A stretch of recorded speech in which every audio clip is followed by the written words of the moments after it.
என்னது டிசம்பர் 31க்குள்ளே நீங்கள் இதை பண்ணல உங்கள் PAN card black colour inactive ஆயிருமா? என்னடி சொல்ற? நீ என்ன சொல்ற? என்னடி சொல்ற?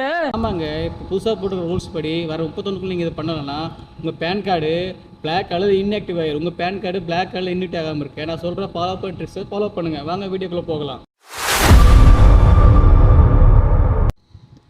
ஆமாங்க, இப்போ புதுசாக பார்த்தீங்கன்னா central board direct taxes of department வந்து புதுசாக பண்ண ரூல் படி டிசம்பர் 31க்குள்ளே உங்கள் பேன் கார்டு கொண்டு போய் ஆதார் நம்பரோடு லிங்க் பண்ணலன்னா ஜனவரி 1, 2026 அப்புறம் உங்கள் பேன் கார்டு போய் பிளாக் கலர் இன்ஆக்டிவ் ஆயிரும். உங்கள் பேன் கார்டு பார்த்தீங்கன்னா இன்ஆக்டிவ் ஆயிடுச்சுன்னா அதுக்கப்புறம் உங்களுக்கு பார்த்தீங்கன்னா ஃபைனான்ஷியல் டிரான்சாக்ஷன் ப்ராப்ளம் வரும். ஃபைனான்ஷியல் பற்றி ஏகப்பட்ட ப்ராப்ளம் வரும். இந்த ப்ராப்ளத்தை தவிர்க்க வேண்டியதுன்னா நீங்கள் உடனே உங்கள் பேன் கார்டு கொண்டு போய் ஆதாரோட லிங்க் பண்ணிக்கோங்க.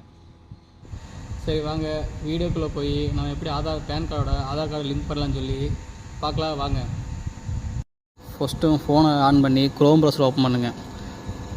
க்ரோம் ப்ரௌசரில் சர்ச் பாக்ஸில் PAN card to Aadhaar card லிங்க்குன்னு சர்ச் பண்ணுங்கள். இந்த மாதிரி பேஜில் செகண்ட் ஆப்ஷன் இருக்குல்ல, லிங்க் ஆதார் யூசர் மேனுவல், அதை கிளிக் பண்ணிங்கன்னா இந்த மாதிரி ஒரு யூசர் மேனுவல். அதுக்கு முன்னாடி உங்கள் இந்த க்ரோம் கிளிக் பண்ணி இந்த மாதிரி ஃபுல் வியூ வரும். ஃபுல் வியூனுக்கு அப்புறம் நீங்கள் ஜூம் பண்ணி பார்த்தீங்கன்னா இந்த லாஸ்ட்டில் அதாவது ரைட் சைட் கார்னரில் 3 டாட் இருக்கும். 3 டாட்டை கிளிக் பண்ணிங்கன்னா ஹோம்னு ஒரு 3 ஆப்ஷன் ஓப்பன் ஆகும். ஹோம் இதுன்னு அந்த 3 ஆப்ஷன் ஓப்பன் ஆனதுக்கப்புறம் அது ஹோமை கிளிக் பண்ணுங்கள்.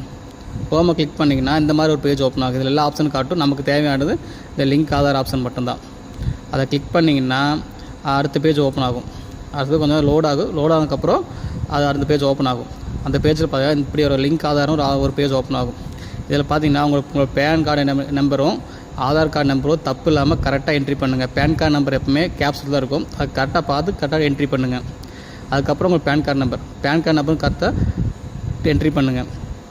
அதுக்கப்புறம் என்ட்ரி பண்ணதுக்கப்புறம் பார்த்தீங்கன்னா அடுத்த பேஜ் லோட் ஆகும். என்ட்ரி பண்ணப்போ வேலிடேட் ஒரு டேட் ஆப்ஷன் கார்டு, அந்த ஆப்ஷன் கிளிக் பண்ணிங்கன்னா இந்த மாதிரி இவர் பேன் கார்டு நம்பரு அது ஆல்ரெடி லிங்க் டு ஆதார் அந்த நம்பர் காட்டும்.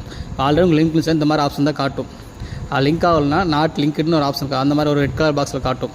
சரிங்களா, இது செக் பண்ணிவிட்டு சப்போஸ் அந்த மாதிரி வெப்சைட்டுக்குள்ளே போய் செக் பண்ணும்போது உங்களோட ஆதார் கார்டு பேன் கார்டில் லிங்க் ஆகலைன்னா நீங்கள் பக்கத்தில் இருக்கிற கம்ப்யூட்டர் சென்டரோ இசேவை போய் 1000 ரூபா பெனால்ட்டி கட்டி நீங்கள் லிங்க் பண்ணுற மாதிரி இருக்கும். பார்த்து சீக்கிரமாக பண்ணுங்கள். இல்லைனா ஜனவரி 1க்கு அப்புறம் உங்களோட பேன் கார்டு ஆக்டிவில் இருக்காது, இன்ஆக்டிவ் ஆகிரும். அதுக்கப்புறம் நீங்கள் அதோட ப்ராசஸ் ரொம்ப லென்த்தியாக இருக்கும், பார்த்துக்கோங்க. இது மாதிரியான லேட்டஸ்ட் நியூஸ் தெரிஞ்சுக்க மறக்காமல் நம்ம சேனலை சப்ஸ்கிரைப் பண்ணிக்கோங்க. பெல் ஐக்கானே கிளிக் பண்ணி வச்சுக்கோங்க. மறக்காமல் லைக் அண்ட் கமெண்ட் பண்ணிவிட்டு போங்க.